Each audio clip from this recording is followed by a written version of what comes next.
Hi மக்களே, இன்றைக்கி பார்த்தீங்கன்னா என் லைஃப்பில் எங்கள் அம்மா பொம்பளை பிள்ளையாக பிறந்தா எதனா ஒரு கைத்தொழில் தெரிஞ்சு வச்சுக்கணும் அப்படின்னு சொல்லிட்டு எங்கள் அம்மா வந்து முதல்ல எனக்கு கற்றுக் கொடுக்க இந்த எம்ப்ராய்டரிங் கிளாஸுக்கு தான் அனுப்பிச்சி விட்டாங்க.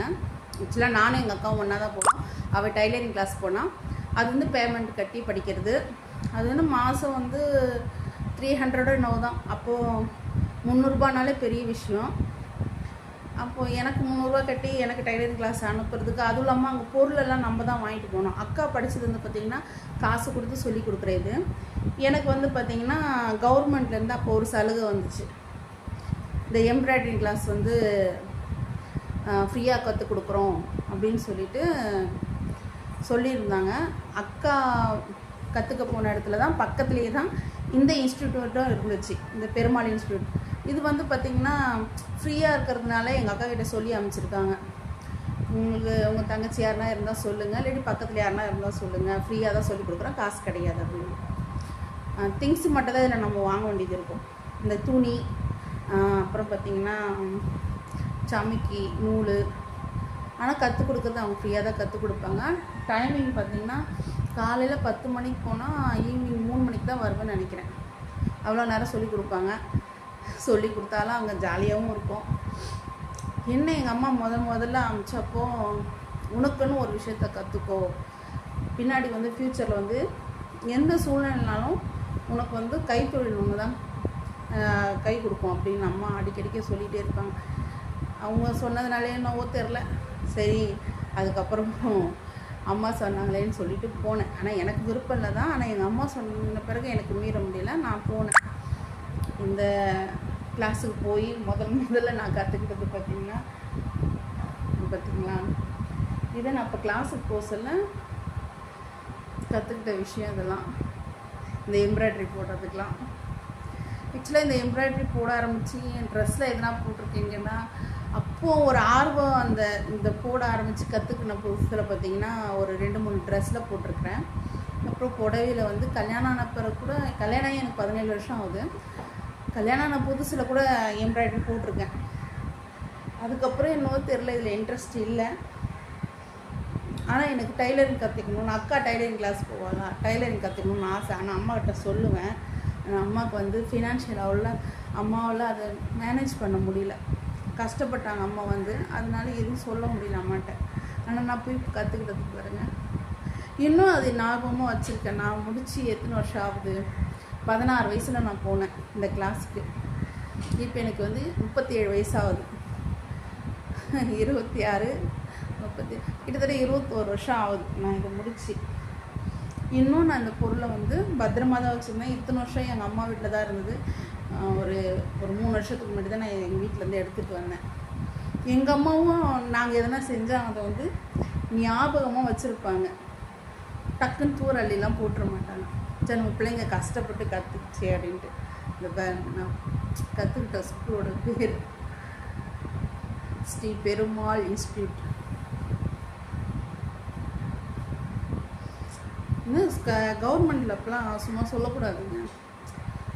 சொல்லி கொடுத்தாலும் அப்படியே தெளிவாக. இந்த பாருங்களேன், நான் போட்டிருக்கிறது பாருங்கள், ஃப்ரீ கோர்ஸ் தான் இது. ஆனால் உங்களுக்கு அப்படியே ஃப்ரண்ட் கேமரா எடுக்கிறதுனால தலைக்குள்ளே தெரியுது எல்லாம்.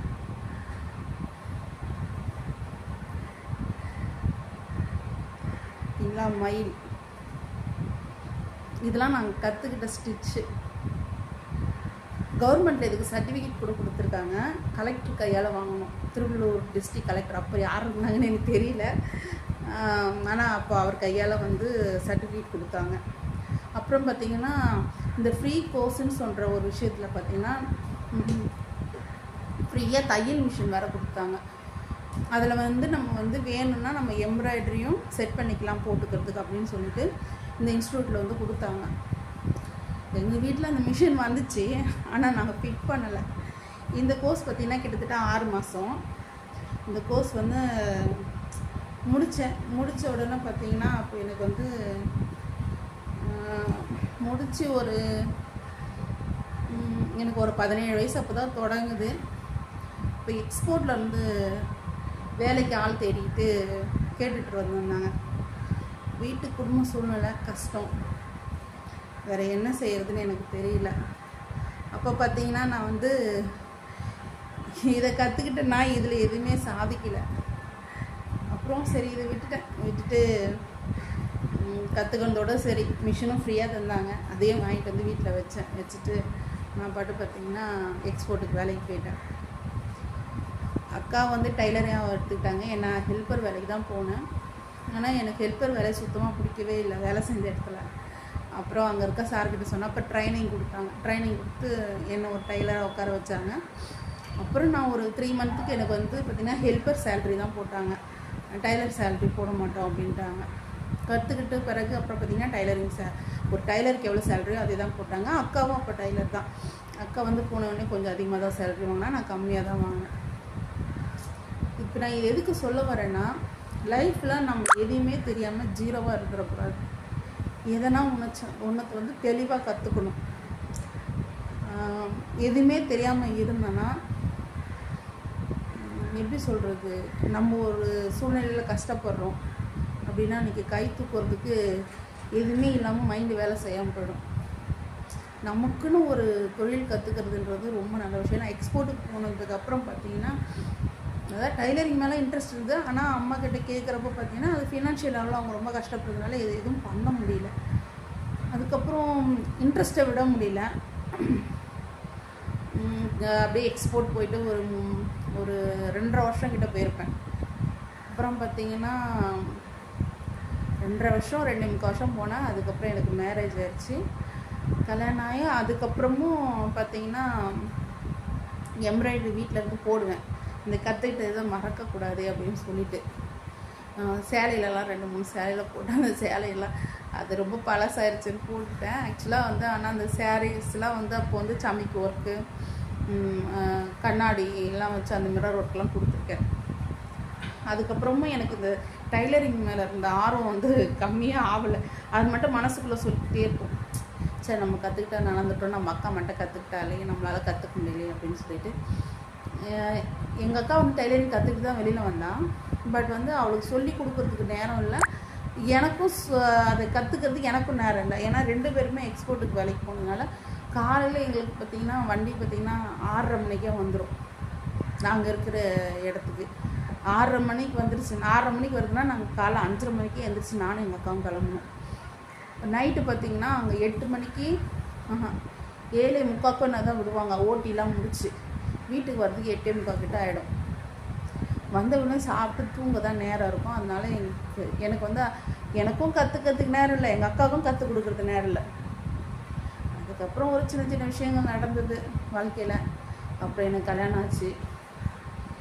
கல்யாணம் ஆகி வந்தும் டைலர் கிளாஸ் போகலான்னு சொல்லிட்டுலாம் முடிவு பண்ணி எங்கள் வீட்டுக்காரர்கிட்டலாம் கேட்டு ரெடி பண்ணி வச்சுருந்தேன். அவங்க போன்னு சொல்லியிருந்தாங்க.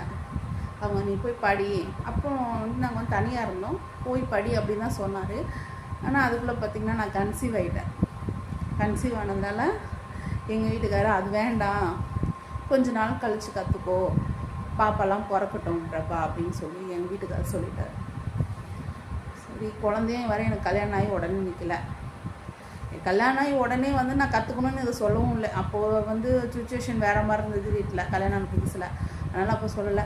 கல்யாணம் ஆகி ஒரு 1.5 இயர்ஸ் கழித்து தான் நான் அதை சொல்ல ஆரம்பித்தேன். அப்புறம் அவர் சம்மதிக்கிறதுக்குள்ளே குழந்தை நின்றுடுச்சு. அதனால் சரி, குழந்தை 2 வருஷம் கழித்து 2வது கல்யாண நாளுக்கு தான் நான் மாசமாகவே இருக்கேன். அதனால் வேண்டாம் பிரபா, இப்போ வேண்டாம், நம்மளுக்கு எதனா குழந்தைக்காச்சுன்னா நீ மிஷின் ரன் பண்ணுறதுல எதனா ஆகிடுமோ அப்படின்னு அவர் ஒரு பதட்டத்தில் இருந்தார். சரின்னு சொல்லிட்டு நானும் போகல. அதுக்கப்புறம் என் பையன் பிறந்து ஒரு 2.5 வயசு இருக்கும். அப்புறம் பார்த்திங்கன்னா எங்கள் வீட்டுக்காரர்கிட்ட மிஷின் வாங்கி தர சொன்னேன். எனக்கு நீங்கள் மிஷின் வாங்கி தந்தே தான் ஆகணும் அப்படின்னு நான் சண்டை போட்டேன். அப்புறம் வாங்கிட்டு வந்து கொடுத்தாரு. சரி, என்ன தான் செய்கிறான்னு பார்க்கலாம் அந்த மிஷினை வச்சுட்டு, நீ எப்படி தைக்கிற, உனக்கு தைக்க தெரியுமா, தைக்க தெரியுதோ இல்லையோ, நான் தைச்சிருவேன், ஆனால் நீங்கள் வாங்கி கொடுங்கன்னு சொல்லி ரொம்ப கம்பல் பண்ணி அவர்கிட்ட வாங்கினேன். நான் வாங்கி அதுக்கப்புறம் பார்த்திங்கன்னா ஃபோனில் தான் மோஸ்ட்லி வந்து யூடியூப்பில் தான் வீடியோ பார்ப்பேன், எப்படி கட் பண்ணுறது, எப்படி செய்கிறது. முதல்ல ஒரு ஜாக்கெட்டை ஃபஸ்ட்டு நான் ஜாக்கெட் தான் தைக்க ஆரம்பிச்சினேன். எடுத்தோடனே சின்ன ப்ராசஸ்க்கெலாம் போகல, எடுத்த உடனே ஜாக்கெட் தைக்கிறது தான் போனேன். ஒரு ஜாக்கெட்டை பிரிச்சுட்டு நல்லா அயன் பண்ணிவிட்டு ஏன்னா தைக்கிறதுக்கு தெரியும், ஆனால் எப்படி வச்சு தைக்கணும்லாம் கொஞ்சம் கன்ஃபியூஷனாக இருந்தது. முதல்ல இந்த ஜாக்கெட்லாம் பிரிச்சுட்டு வெட்டிட்டேன், ஆனால் எப்படி தைக்கிறதுன்றது ஒரு கன்ஃபியூஷன். அப்புறம் யூடியூப்பை பார்த்து தான் ஒன்று ஒன்றா கற்றுக்கிட்டேன். அப்புறம் கட் பண்ண தெரியல, அதையும் கட் பண்ணுறதுக்கு ஒன்று ஒன்றா யோசிக்கிறேன். ஏன்னா எங்கள் மாமியாரும் டைலர் தான். கல்யாணம் ஆகி அவங்க கூட நான் ரொம்ப வருஷம் இல்லை, 1 வருஷம் தான் இருந்தேன். கொஞ்சம் அண்டர்ஸ்டாண்டிங் சரியில்லை எனக்கும் அவங்களுக்கும், நாங்கள் தனியாக வந்துட்டோம். ஆனால் அவங்க வந்து பார்த்திங்கன்னா அவங்க டைலர் ஒரே டைமில் பார்த்திங்கன்னா 8 ஜாக்கெட் வெட்டுவாங்க. ஒரு நாளைக்கு 8 ஜாக்கெட் தைப்பாங்க. காலையில் எழுந்துச்சி ஜாக்கெட் கட்டுவாங்க. ஜாக்கெட் கட் பண்ண சொல்லலாம் பார்த்துருக்கேன், ஆனால் அளவெல்லாம் எனக்கு எப்படி எடுக்கணும்னு தெரியல. அப்புறம் ஒன்று ஒன்றா நானாக யோசித்து தான் ப்ளவுஸ் தைக்க கற்றுக்க ஆரம்பித்தேன். கிட்டத்தட்ட ஒரு 20 ப்ளவுஸ் கிட்ட நான் தைச்சி வேஸ்ட்டு பண்ணி ஒரு வழியாக நானே எங்கள் வீட்டுக்காரர் ஏன் எதுக்குலாம் கேட்கவே இல்லை. சரி ஏதோ ஒன்று செஞ்சு தொலை அப்படின்னு சொல்லிட்டாரு. ஏன்னா ரொம்ப ஆர்வமாக அப்போலேருந்தே இருந்ததுனால அவங்களும் எதுவும் என்னை ரொம்ப ஃபோர்ஸ் பண்ணவா இல்லை, ஏன் நீ இப்படி வேஸ்ட் பண்ணுவேன், இது கற்றே ஆகணும், இவ்வளோ காசு கொடுத்து வாங்கி கொடுத்துட்டேன் அப்படிலாம் தொந்தரவு பண்ணல. செஞ்சால் செய்ய கட்டி போ அப்படின்னு சொல்லிவிட்டு அவங்க பாட்டு கொடுத்துட்டாங்க. ஆனால் நான் வந்து வீட்டில் என் பையனை வச்சு என் பையன் தூங்குறப்பெல்லாம் பார்த்திங்கன்னா ஜாக்கெட்டை பற்றி தான் யோசிப்பேன். அண்டையை ரொம்ப கொடாயுவேன். சரி இப்படினாலும் ஆனால் ஒரு 20 ஜாக்கெட் நான் வேஸ்ட்டு பண்ணேன். அதுக்கப்புறம் நான் தைக்கிற ஜாக்கெட் பார்த்திங்கன்னா அவ்வளோ ஒரு பர்ஃபெக்டாக தைக்க ஆரம்பித்தேன். ஆனால் எனக்கு இப்போ கூட எனக்கு அளவு எடுத்துலாம் தைக்க தெரியாது. ஒரு ப்ளவுஸை வச்சு அதில் அந்த ப்ளவுஸோட அளவு வச்சு நான் அப்படியே வச்சு தைச்சிருவேன். அதே மாதிரி சுடிதார், அதுக்கப்புறம் வந்து ஃபேண்ட் ஒரு நாள் அது ட்ரை பண்ணி கற்றுக்கிட்டேன். எப்படியும் முண்டும் போது எப்படியும் லேடிஸுங்க போகிற ஐட்டம்லாம் முக்கால்வாசி தைக்க கற்றுக்கிட்டேன். அப்புறம் இது எதுக்கு நான் சொல்ல வரேன்னா, ஒரு விஷயம் நம்மளுக்கு தேவை, அது அந்த காலகட்டத்தில் நான் எனக்கு கிடைக்கல, ஆனால் மனசுக்குள்ளே இருந்துக்கிட்டே தான் இருந்துச்சு. ஆனால் காலங்கள் போக எனக்கு பிடிச்ச விஷயத்த நான் எதுக்காண்டியுமே அது தப்பான விஷயம் கிடையாது. கற்றுக்கணுன்ற ஆர்வம் வந்து தப்பு கிடையாது. அதனால் லேட்டானாலும் அதை கற்றுக்கிட்டு அதில் சாதிக்கவும் செஞ்சேன். உண்மையிலே சொல்கிறேன், எனக்கு மட்டும் இல்லை நிறைய பேருக்கு ஜாக்கெட்டும் தைச்சி கொடுத்தேன். அப்புறம் உடல் ரீதியாக கொஞ்சம் எனக்கு இஷ்யூஸ் நிறைய இருக்குது. எப்படி சொல்கிறது, உடம்பளவில் என்னால் அதில் எனக்கு உடம்பு வந்து ஒத்து வரல அது மிஷினில் உட்காந்து தைக்க சொல்ல. அந்த உடம்புனால எனக்கு வந்து எப்படின்னா திருப்பி மற்றவங்க தைச்சி கொடுக்குற அளவுக்கு டயர்டாக இருக்கும். எப்படி சொல்கிறது, இதில் வெள்ளைப்படும்னு சொல்லுவாங்க. அந்த மிஷினில் உட்கார சொல்லி எனக்கு வெள்ளைப்பட்டு ரொம்ப உடம்பு பலவீனமாகிடுச்சு. நம்ம உடம்புல அந்த வெள்ளைப்படுறதுன்றது வர சொல்ல நம்ம உடம்பு வந்து பாதியாலாம் நம்மளை உரிக்கிறோம். அந்த மாதிரி நான் மிஷினில் குறை சொல்ல அந்த அளவுக்கு என் உடம்பு ரொம்ப போயிடுச்சு. அதுக்கப்புறம் தைக்கிறதெல்லாம் நிறுத்திட்டு எனக்கு மட்டும் தைச்சிக்கிட்டு எங்கள் அம்மாவுக்கு தைச்சி கொடுப்பேன், எனக்கு தைச்சிப்பேன். மற்றபடி யாருன்னா கேட்டாங்கன்னா மேல் தையல் மட்டும் போடுது. இது எங்கள் வீட்டுக்காரர் வாங்கி கொடுத்த மிஷின் தான் பாருங்க. அப்போ அவர் வாங்கி தர சொல்ல பார்த்தீங்கன்னா இதோட ரேட் பார்த்தீங்கன்னா 9500 மெரிட். இப்போ இந்த மிஷின் எவ்வளோ விற்குதுன்னு தெரியல எனக்கு. ஒரு விஷயத்தை கற்றுக்கணும்னு நினச்சி எப்படியோ அதில் சாதிச்சு இப்போ கற்றுக்கிட்டேன். ஆனால் அதுலேயும் கற்றுக்கிட்டு சம்பாதிக்கவும் செஞ்சேன். இப்போது அது தைக்கிறது கிடையாது, எனக்கு மட்டும் தைச்சிக்கிறேன். என்கிட்ட தைச்சவங்கலாம் சொல்லுவாங்க, நீ தைச்சா அவ்வளோ நல்லாயிருக்கும் தெரியுமா பிரபா, நீ ஏன் தைக்க மாட்டேன். ஆனால் அவங்களுக்கு வந்து எத்தனோ தடவை சொல்லியிருக்கேன், என் உடம்புல கொஞ்சம் ப்ராப்ளம் இருக்குது, என்னால் உட்காந்து தைக்க முடியல. அவங்க ஆனால் நீ தைக்கிற மாதிரி வராது அப்படின்னு சொல்லி நிறைய பேர் சொல்லியிருக்காங்க. அதுவே எனக்கு ரொம்ப சந்தோஷமாக இருக்குது. அப்புறம் பார்த்திங்கன்னா பொண்ணுங்களை பொறுத்த வரைக்குமே சுய தொழில்ன்றது எதனா ஒன்று கற்று வச்சுக்கோங்க. எதுக்கு சொல்கிறேன்னா, பொண்ணுங்களை பொறுத்த வரைக்கும் ஒரு தொழிலை கற்று வச்சுக்கணும்னு சொல்கிறேன்னா, ஃபினான்ஷியல் லெவலில் நம்ம வீட்டுக்கார் கொஞ்சம் கஷ்டப்பட சொல்லியும் நம்மளுக்கு அது கொஞ்சம் உதவியாக இருக்கும். ஏன்னா நாங்கள் இடையில வீடு வாங்கினோம், அதில் கொஞ்சம் லாக் ஆகிட்டோம். ஃபஸ்ட்டெல்லாம் எங்கள் வீட்டுக்கார் கொஞ்சம் கேட்டால் வாங்கி தருவார்.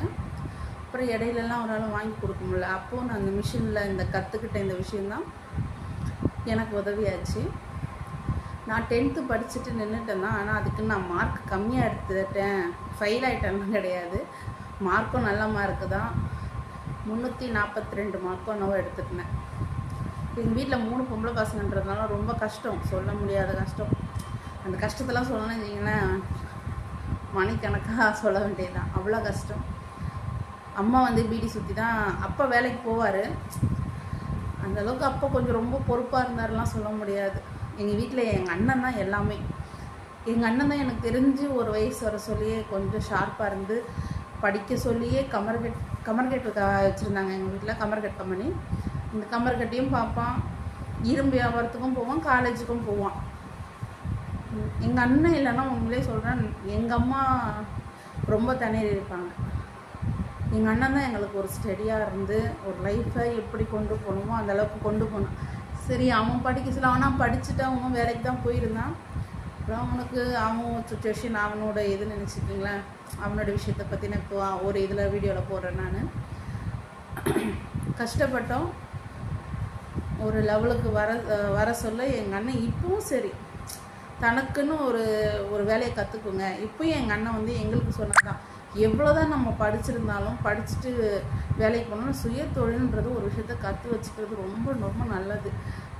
படிச்சுட்டா கூட சில பேர் படித்த வேலைக்கு தான் போகணும், படித்த வேலைக்கு இல்லாமல் நம்ம அதை தவிர்த்து ஒரு சுய வேலையும் கற்றுக்குங்க. படிக்கிறது தப்பு இல்லை, படிக்க வேணான்னு சொல்லலை, படிங்க, நிறையா படிங்க. ஆனால் உங்களுக்குன்னு ஒரு கைத்தொழில் அதெல்லாம் ஒன்று கற்று வச்சுக்கோங்க. அப்போ கூட ஒரு இருக்குல்ல பழமொழி, கைத்தொழில் ஒன்றை கற்றுக்கொள், கவலை உனக்குள்ளே ஒத்துக்கும். நம்மளுக்கு கைத்தொழில் கொடுக்குற ஒரு தைரியம் வேறு எதுவும் கொடுக்காது. என் லைஃப்பில் நான் நிறைய கடந்து வந்திருக்கேன். கடந்து வந்து ஒரு விஷயத்தை கற்றுக்கணும்னு நினச்ச பிறகு அது எந்த காரணத்துக்கு உண்டாகும், கொஞ்சம் லேட்டானாலும் ஆகுமே தவிர அது கற்றுக்காம விடவே மாட்டேன். இந்த மாதிரி எத்தனை பொண்ணுங்க இருக்கீங்கன்னு எனக்கு தெரியல. முடிஞ்ச வரைக்கும் எதனா ஒரு கைத்தொழில் கற்றுக்குங்க. ஓகே, பாய் மக்களே. எனக்கு தெரிஞ்ச விஷயத்தை இன்றைக்கி ஷேர் பண்ணியிருக்கேன். ஓகே, பாய்.